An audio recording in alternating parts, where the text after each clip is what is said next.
Yéda se réveilla. On toquait à sa porte. C'est curieux, se dit-il. En général, les missions lui étaient confiées au palais et remises par lettre. Seules les missions de haute importance nécessitaient qu'un individu se déplace pour le solliciter. Mais là, en plein milieu de la nuit et directement chez lui, c'était une première. Yéda se leva furtivement, se rendit jusqu'à la porte et ouvrit. Un membre de la garde se tenait face à lui, un homme puissant, qui ne semblait pas affecté par l'horaire matinal. « Vous êtes convoqué sur le champ par Hérode. » Yéda encaissa la nouvelle. S'il s'évertuait à ne donner aucun signe extérieur de surprise, intérieurement, son cerveau s'activait à toute vitesse. Pourquoi Hérode voudrait-il le voir en personne ? Jamais le roi ne demandait une audience de cette façon. Si la convocation était si exceptionnelle, c'est que le sujet devait être particulièrement grave. « J'arrive tout de suite, » répondit Yéda. Il retourna près de son lit, s'habilla en vitesse et récupéra ses affaires de voyage, toujours prêtes en cas de départ précipité. En partant, il fouilla sous son oreiller avant d'en sortir une dague qu'il fixa directement à sa ceinture. Une fois prêt, il referma la porte de sa petite demeure et suivit le soldat à travers les rues de Jérusalem. L'aube ne se lèverait pas avant des heures, et les seules personnes présentes dans les rues étaient les marchands, qui installaient leurs emplacements sur les différentes places de la ville. Jérusalem était encore silencieuse. Yéda leva les yeux au ciel. Pas une étoile à l'horizon, uniquement un énorme nuage qui empêchait quiconque d'admirer les constellations. Arrivé au palais, le soldat transporta Yéda jusque dans les appartements d'Hérode. Rien n'allait dans cette convocation. Personne n'avait le droit de venir ici. Avant d'entrer dans les appartements du roi, le soldat se tourna vers Yéda. « Hérode est de mauvaise humeur, alors surtout ne le froissez pas. Sinon ça me fera plus de travail pour ce soir, et j'apprécierais ne pas avoir à m'occuper de vous. C'est clair ?» Yéda hocha la tête. Un garde qui le menaçait, c'était peut-être le premier événement normal de la soirée. Le soldat poussa alors la porte et entraîna Yéda dans les appartements d'Hérode. Arrivé dans le salon, le soldat se mit au garde à vous, suivi par le nouveau venu. Hérode était là, affalé dans un fauteuil, le coude contre le siège et le poing contre la tempe. Il lui fallut quelques secondes pour s'apercevoir que 2 individus attendaient à l'entrée du salon. Il regarda chacun d'entre eux l'air grognon. À ses côtés, un conseiller était présent. Il s'approcha d'Hérode, lui chuchota quelques mots à l'oreille, mais Hérode le stoppa d'un geste de la main. Puis il se tourna vers le soldat. Le soldat salua et s'en alla, non sans avoir lancé un regard appuyé au nouveau venu.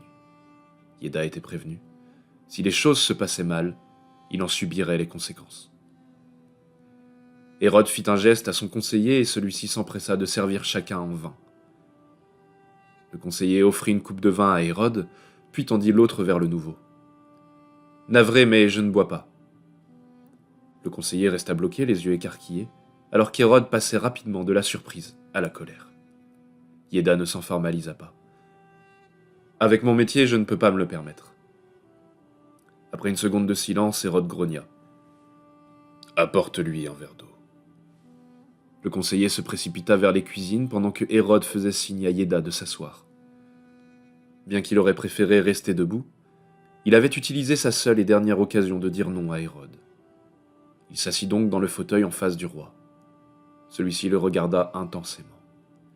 « J'espère que votre réputation n'est pas usurpée. La mission que je vais vous confier est de la plus haute importance. » Yéda se détendit. C'était bien sur une nouvelle mission qu'il allait être envoyé. Mais qu'est-ce qui pouvait donc être assez important pour demander à le réveiller en pleine nuit ? Le conseiller apporta son verre d'eau à Yéda qui l'analysa rapidement. Un verre classique, et l'eau n'était pas teintée d'une couleur étrange. Pas d'odeur particulière non plus. Il avait beau être chez Hérode et en sécurité, ses automatismes faisaient partie de lui. Maintenant, il pouvait boire tranquillement. « Vous avez entendu parler de ce qui s'est passé aujourd'hui, je présume. » Yéda comprit à quoi Hérode faisait allusion. Toute la cour n'avait parlé que de ça durant la journée. Il remit les informations dans l'ordre de ce qu'il avait entendu. 3 étrangers avaient demandé à rencontrer un nouveau-né qui serait, d'après eux, le nouveau roi d'Israël. Ils avaient scandé ce message dans tout le quartier nord de Jérusalem, captivant l'attention des riverains, mais également celle des espions d'Hérode. Ils avaient annoncé qu'une prophétie était sur le point de se réaliser. Avant que l'affaire ne s'ébruite, Hérode les avait reçus et on n'avait plus entendu parler d'eux. Mais grâce à son réseau personnel, Yéda savait qu'Hérode leur avait demandé de chercher ce nouveau roi et de revenir lui donner son emplacement pour qu'il puisse, lui aussi, l'accueillir comme il se doit. Et l'accueil serait certainement plus violent que ce qu'imaginaient les 3 étrangers.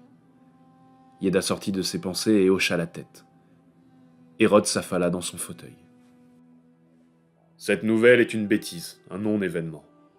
La venue de ces hommes est surprenante mais inoffensive. Nous avons annulé l'effet sur la population. Les habitants pensent maintenant que les 3 étrangers étaient des acteurs faisant la promotion de leur spectacle, joué en dehors de la ville. Du côté de ces 3 perturbateurs, ils doivent revenir me voir s'ils trouvent leur fameux roi. Tout est sous contrôle. Et pourtant... Yéda écoutait attentivement Hérode. Chaque information qu'il captait pouvait être vitale pour la mission. Et la dernière phrase, ainsi que le silence du roi, lui donnait une information capitale. Le roi se sentait menacé. Et pourtant je ne pense qu'à ça. J'y pense tellement que je n'arrive pas à trouver le sommeil. J'ai annulé bon nombre de tâches aujourd'hui car je n'avais qu'une seule pensée en tête, qui tourne en boucle depuis la rencontre avec ces étrangers. Le roi se tourna vers Yéda et le regarda droit dans les yeux. Et si c'était vrai? S'il n'en laissait rien transparaître, Yéda était agacé. Comment le roi pouvait-il se laisser distraire par ce genre d'histoire? N'avait-il pas plus important à faire que de craindre un nouveau-né sorti de la prophétie d'étrangers? Et le peuple d'Israël, asservi et dominé par les Romains, n'était-ce pas bien plus important que ce potentiel nouveau-né? Le roi demanda une nouvelle coupe de vin et reprit. « J'ai besoin de quelqu'un pour s'occuper de ce travail, et tu sembles être la personne parfaite. Tu n'as pas d'attache, personne ne te retient, et tu es connu pour avoir une excellente maîtrise de ce qui se passe autour de toi. Et il me vaut mieux vu ta profession. Tu t'es déjà occupé des nouveau-nés de certains de mes ennemis, alors t'occuper de cet enfant ne te posera pas de problème moral.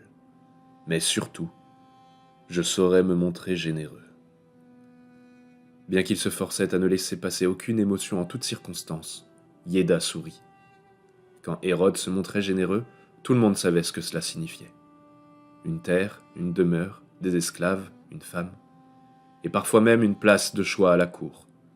Mais surtout de l'or, beaucoup d'or. Je vois que nous nous comprenons. De l'argent t'attend à la sortie du palais pour ta mission.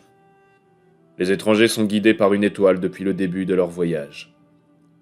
Les nuages empêchent de la suivre actuellement, mais ils savent vers quelle ville se diriger. Bethléem. Tu les suivras là-bas et tu t'occuperas du nourrisson. Bethléem? Vous êtes sûr? Yéda se maudit intérieurement. Les mots étaient sortis avant qu'il ait pu les retenir.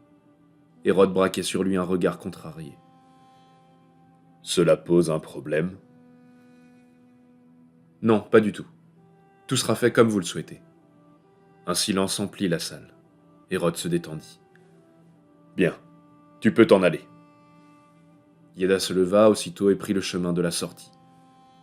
Une dernière chose. Yéda se retourna. Hérode le regardait intensément depuis son fauteuil. Ces hommes, ces étrangers, sont des mages venus d'Orient. Nous ne connaissons rien d'eux, mais on raconte qu'ils auraient des pouvoirs spéciaux. Ne te laisse pas prendre à leur jeu. Et souviens-toi que le seul ici qui a le pouvoir de te détruire, c'est moi. Yéda sortit des appartements d'Hérode et réfléchit à ce qu'il venait de vivre. Une mission très spéciale, avec une énorme récompense à la clé, l'attendait. Il n'avait pas le droit à l'erreur. Merci d'avoir écouté le conte de Noël d'Aletheia, épisode 1. C'est le début du voyage de notre héros, de la même manière que c'est le début de ce temps de l'Avent. On a pu découvrir un personnage en écoutant cette histoire et voir dans quel état d'esprit il débute son aventure. Alors posons-nous, nous aussi, la question. Comment je démarre ce temps de l'Avent? Dans quel état d'esprit je suis?